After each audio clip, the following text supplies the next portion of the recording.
flourished and grown into world-class players in a short period of time in the NRL. After week 2 of the season down under, we can see the likes of Munster at Melbourne have grown into genuine world-class players. Munster, over a few years, has come through the ranks at Melbourne, turned in a match-winning performance on an Origin debut last year, and played for Oz in the World Cup.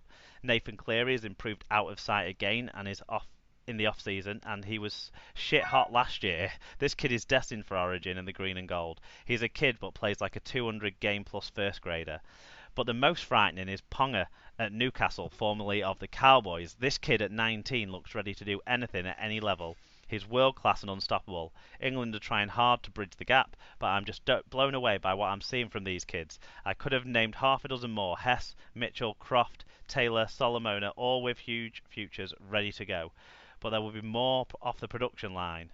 I hope the likes of Jack Walker, Danny Richardson, Luke Thompson, Wigan's awesome wingers can grow in Super League without having to head down under to become genuinely world class.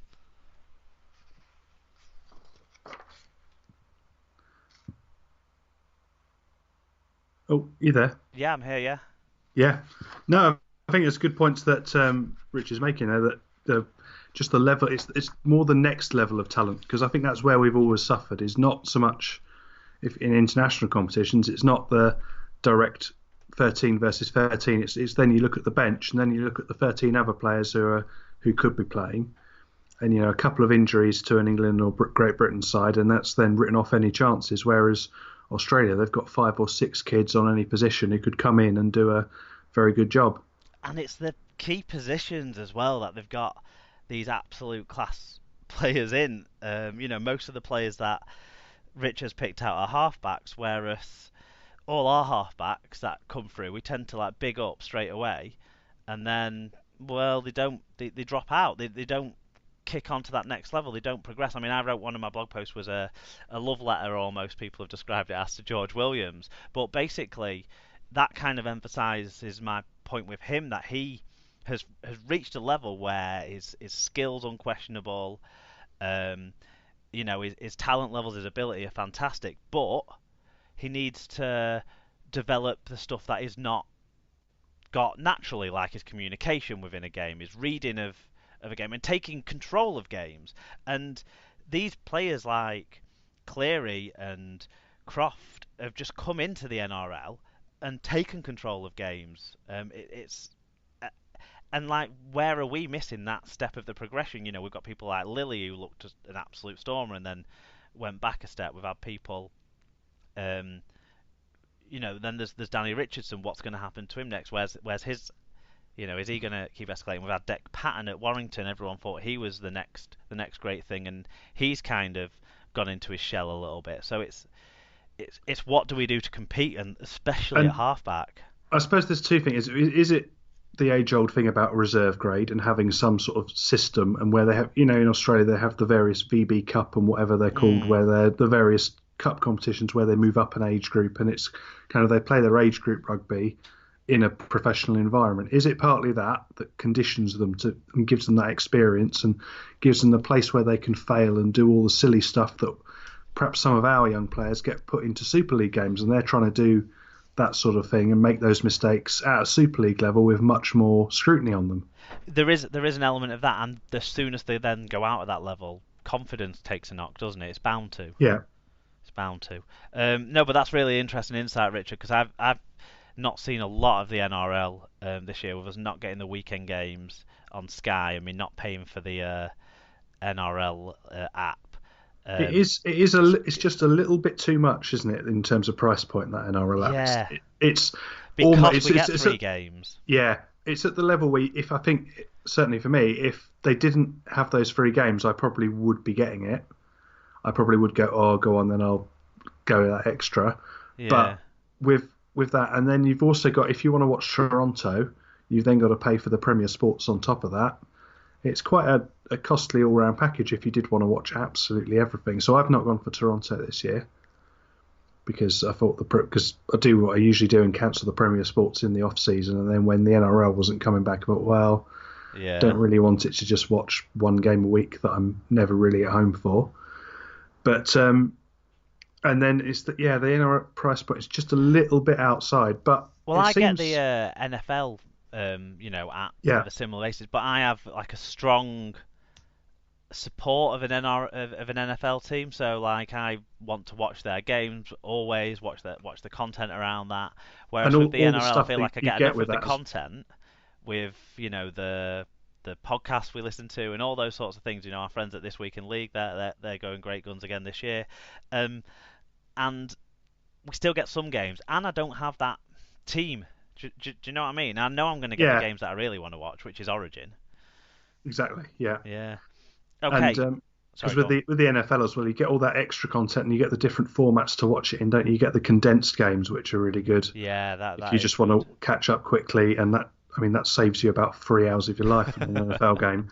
But I think that it's just I'm not quite feeling the buzz for it. But there's all those other shows you get on the app. But I've watched the Footy Show and etc. a few times, and I've never quite wanted it enough that I'd be willing to pay for it. Yeah, exactly. Yeah. So back to sort of Rich's thing. The one player on there that he's like picked out as the most frightening is his name Kalen Ponga. I think that's his name.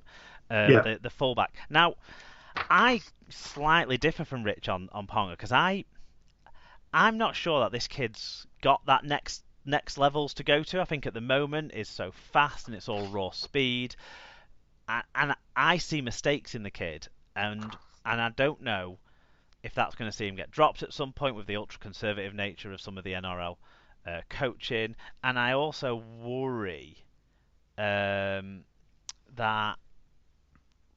I also worry that when his speed goes, he's going to not quite be as big a threat, and or people are just going to start whacking him because he looks so fragile. I don't know it, but he's exciting right now, so I suppose that's what we should focus on. I mean, it'll be interesting to see how, like with any player, how he evolves then, because there'll be a time where teams will work him out and they'll start setting up against him properly, and they'll start saying, right, we need to put an extra man shooting in, Yeah, or we need to drop off in this play, and they'll be doing all the video review. I mean, they'll probably have started it now, but there'll be a time where everybody catches up collectively, and then that's to see then what does he do then? How does he bring his game to the next level? Is it by using his pace differently? Is it yeah. becoming more of a thinking player? Is it changing his position slightly to, does he move around to try and accommodate himself in a different way? One thing I would say when we're comparing him to say, the Super League equivalent, which is Jack Walker, similar age, similar position, same position. Ponga's probably a little bit more electrifying in attack right now, but Jack Walker is way better, way ahead of Ponga, I think, positionally, in terms of his defence and his reading of the game as you know, on the defensive side of things and his organisation there. So it's interesting to see that seems to have everything made defensively, and one seems to have everything made attacking. So we'll see how those two develop because there's clear areas for them both to work on, I think. Right, we've got one more thing, and it's one of the topics that everyone loves. I and it's one that comes up at some point of the season. So let's have it now, and make this the one time we really deep dive on this, Tim. And it's Phil Nadin's got in touch with an email this time, superleaguepod@gmail.com if you want to email us. He said, I just wanted to throw something up for discussion. It's about the video ref and maybe a twist that I think may help the game. He said, firstly, I would like to see the video ref stop sending up reviews as a try. If it's going to be video ref, then either ask them to decide from nothing if it's a try or not, after looking at the replay themselves, or send it up as a no try and get them to get it overturned. So that's his first idea. So what do you think of that one? I mean, I've said for quite a while that I personally quite like the way they do it in rugby union. Sorry for that, it's cardinal sin. But the way their questions are worded, is it any reason I can't award a try, Well, or but it try doesn't yes or matter no? when you let like blatant knock-ons just go as nothing like they did on Saturday. That you have to, yeah, but they actually do seem to have it the right way, right mindset round of what we always intended to have, which was it had to be absolutely nailed on for it to not be ruled out, Yeah, and which I happened think on the in the Ireland England game. From what I saw, is that they at least one of the two Ireland tries should have been ruled out for a knock on. I thought, but different interpretation, different phrasing, and I agree with you on that. I think if you're going to word it one way, it's the positive way. Phil's way seems to me the more negative way. I want more tries, not less tries. Exactly, because more tries encourages sides then to go after another try, doesn't it? Yeah, It exactly. doesn't encourage them to compress and try and just work the ball out of the 20 and kick it down and just then chase after it. It encourages them to then try and find that miracle play, which then either leads to a try or gives the ball to the opposition and you get another try at the other end. Yeah, and the other thing, I think the one thing is everyone thought the live call was a sort of an evener of the difference between the games where we're on TV and the Yeah, games where they're not on TV. So where they're not on TV, you would expect all of those decisions to be given, asked the get sent up, and then you would see if there was anything obvious that you wouldn't necessarily notice to the naked eye in a non-TV game. So it was supposed to sort of bridge that gap a little bit, I feel. But I don't think it's necessarily worked that way because we still this decisions still get really scrutinised, and that obvious mistake aspect kind of yeah, doesn't get given the same level of because everyone the video ref knows that if he makes a decision that's not going to be that's not going to be 100%. However that's made, whatever the circumstances, it's going to get scrutinised. So they're gonna go over and over and over and over and we get these really long and video ref referrals, which we do you know what? still get Do in. you know what really doesn't help? I think is Stuart Cummins. Stuart Cummins sat in the sky box saying, "Oh well, I would have done it like this. I would have done it like that," and he's not been a referee for however many years. Yeah, And frankly, they've moved on in terms of the rules and the application. Yeah, a lot of it's there, but I just think his attitude and his questioning of it makes people question the officials probably more than you probably would do yeah. without it. I think the point of what he should be doing is explaining ambiguities Yeah, or and the explaining a bits decision that the that the normal commentators person don't wouldn't. understand because they're the normal fans looking in, people like Yeah, Hemmings. Yeah, but I just think that really doesn't help. And I think the having the referral system would be awful.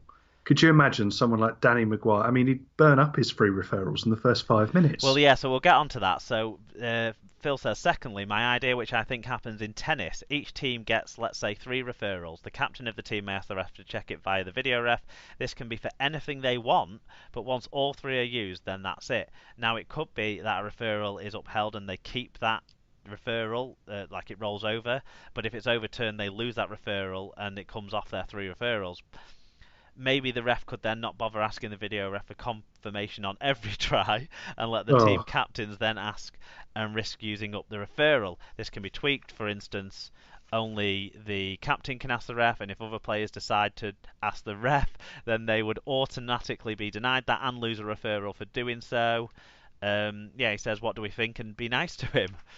no, I think Phil raises some good points. I just think this referral system would just be so awkward. For one, you could imagine the situation where the players get confused as to how many they've got left, and Yeah, they're all mobbing. They're all mobbing the referee, yeah. trying to get him to put one upstairs So when they've already used them up. the sports where they have that system that come to mind, the only 2 team sports that come to mind are the NFL Yeah, and cricket. cricket, both of which are games that have distinct and clear pauses between each piece of action. So you have time to consider the challenge, and now in cricket it's done by the players on the field at the time. Um, or in the NFL, it's done by coaches, and they have a bit of time to have a quick review of a video almost every time that it happens because they have 30 seconds or so usually in between the different plays. The other sports are individual sports primarily, like tennis that you mentioned. So you kind of got it on yourself to blame. Now, if you start doing it in a team sport that's got a constant flow like rugby league, I know after a try you can say there's a break in the game, but really, there's rules designed that you. The idea and the thing we like about our sport is the speed, Yes, and and that's just going to slow it down and break. If you look at the fast they've had with the VAR in football, that's going to be exactly the same sort of problem is with all these extra breaks. And then yeah, what if the captain's out on the opposite wing and he's got no idea, or if he's yeah, at fullback and still chasing from the previous play, or so many permutations. I think there's two main purposes of the video referee technology as well. Is one, there's technology there, so